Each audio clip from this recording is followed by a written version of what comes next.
My name is Archaic, and I'm here to bring you a series on Terran strategy. I've been playing Brood War a long time, and I don't know if any of you were around, but a billion years ago, I used to make FP VODs on YouTube of Terran strategy on Icy Cup under the name Epilogue. But I've been back playing a ton of Brood War lately, and I just in love with the game, and I need to share some of these strategies I'm using on the ladder that I found through watching the ASL. Man, it's so exciting right now to be playing Brood War with these Korean leagues going on. It couldn't be in a more exciting place. I'm just so happy that Brood War is totally back with being remastered, and I just love playing it, and I feel I have to share some of what makes this great game so great. So today I'm going to be looking at specifically a Terran vs Zerg strategy championed by Sori in the ASL round of 24. I think it was day 5, so I'll link the VOD with Tasteless and Artosis casting. And Artosis was really surprised by this build because it is a new innovation. And it's so exciting to see the game still changing today. It's been so long since the game was out. The first time I played Brood War, I was 9 years old in grade 3, and I'm still playing it. I'm almost 30 this year, so it's incredible. But so I've been using this build almost exclusively in TvZ on the ladder. I'm about a B ranked player, between usually 1800 to 1900, but I do have my bad days. And so you're gonna see a person trying to emulate a professional player. And obviously, I'm not a professional player, so you're going to see a lot of mistakes, and that's totally fine. That's what Brood War is about. It's about a plethora of mistakes happening at all points in the game, and that's why I feel like I always know what I can do to improve, and that's really what makes Brood War so satisfying. We're seeing the Zerg player open totally standard nowadays. 2-hatch would maybe not seem so standard a couple years ago, but 2-hatch is really what's standard these days. This build is a factory expand. It's not a 1-1-1 build. It really is just grabbing that factory for a couple early vultures. In the VOD, we see Sori only make 1 vulture, and I do the same thing. I just make 1 vulture in this game. It does mean your factory tends to idle for a little bit because you're waiting for the armory to finish. So lately I've been making 2 or 3 vultures just to feel a little more safe against the Zerg opponent if they decide to flood lings at any point in the game. You're going to feel really safe with those vultures before the Mutalisks pop out. So it's really up to you as far as feeling. Do you throw down the bunker? Do you grab a couple extra vultures? Kind of feel it out. So the build progresses. You're going to be grabbing a 20cc. You're going to usually just make 1 marine to let let the command center get out a little earlier, and then I'm going to use my barracks for my wall in. This I really don't do anymore. This is kind of an earlier game of this strategy, but I was playing against a really good opponent. This is about a 2000, I think it was like 2050 or something Zerg. So I would rather have a stronger opponent versus a strategy than me be playing perfectly. So this is a good game to showcase how a Zerg might react, how a good Zerg might react. So that first vulture's out. Usually I'm rallying my vultures kind of to their natural. Zerg players really enjoy getting that third quickly, and they do it without really the ability to defend it sometimes. So having these vultures really stops drones from getting out on the map, and that's at least to some degree going to delay their third. With a 2-hatch build, they get the Mutalisks so quick that they're not really feeling pressure in getting that third. So it's what it is. You only see me getting 1 vulture, and then you're going to see me starting this Goliath production.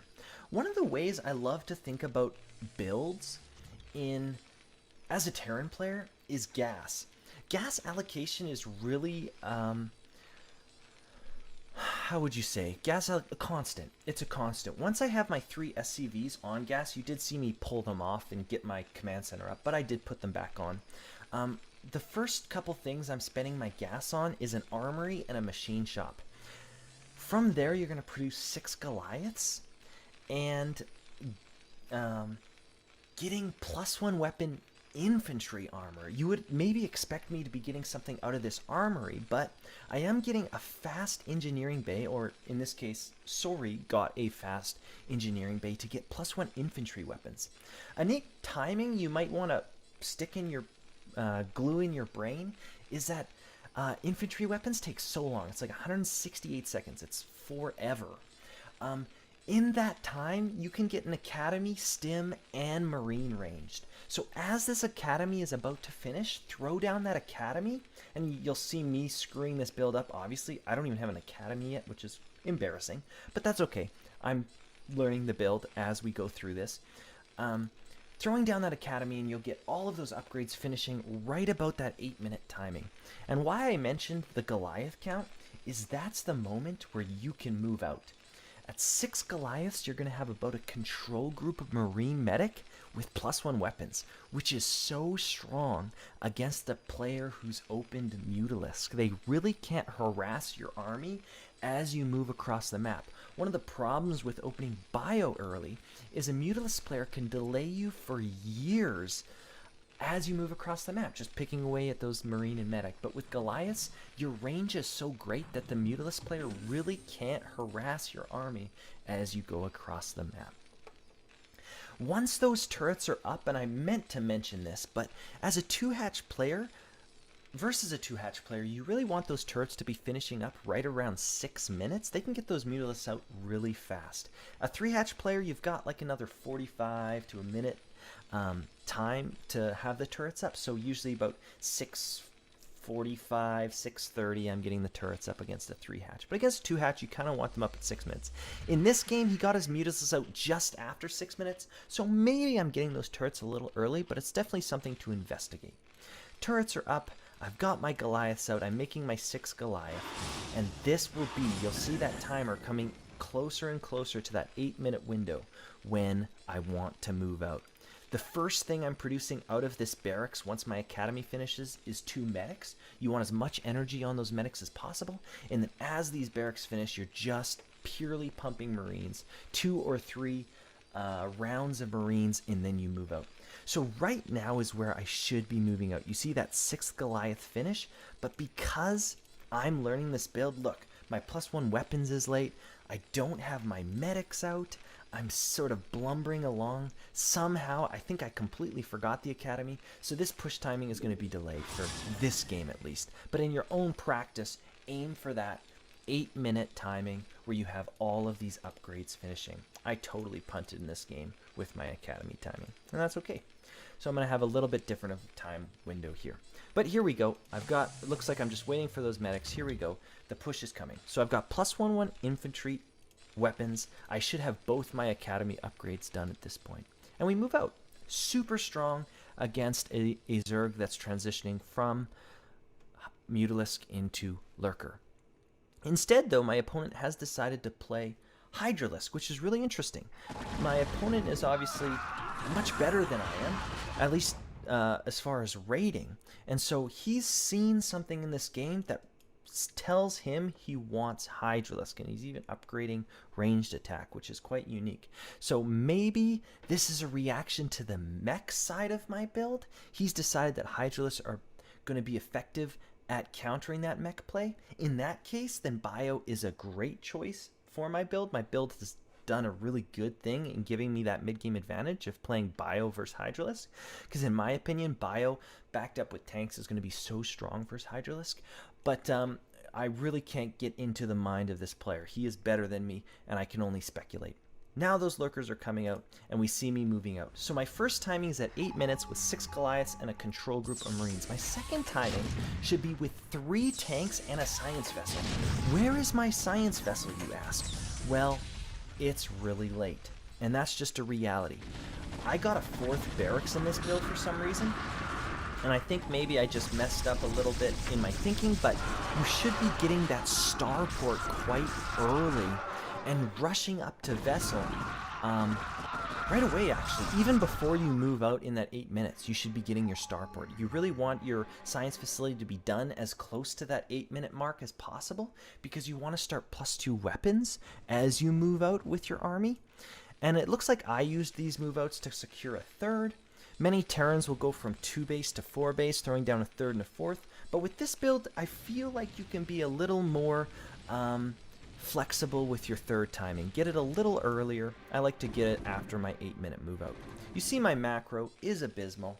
Welcome to the B ranks. Not producing. I do have quite a few barracks, but I can definitely have more. I could definitely have a second starport. Just some tactics around taking these high ground positions. As a Terran player, the map is so important. We really see balance being done through map making, and as a Terran player, those high ground ridges are crucial for tank, and the map.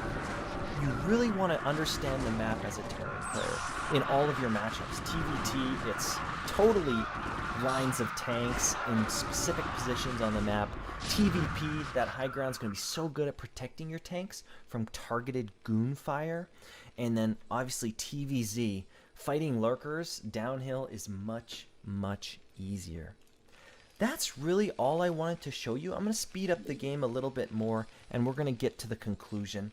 It is a sad conclusion, but as a Terran who plays Bio, you're going to really empathize with what happens in this game. We see a Hydra Lurker drop, which is quite unusual, but with this, I guess Lurker drops is maybe pretty standard once they've gone down this non-standard pathway.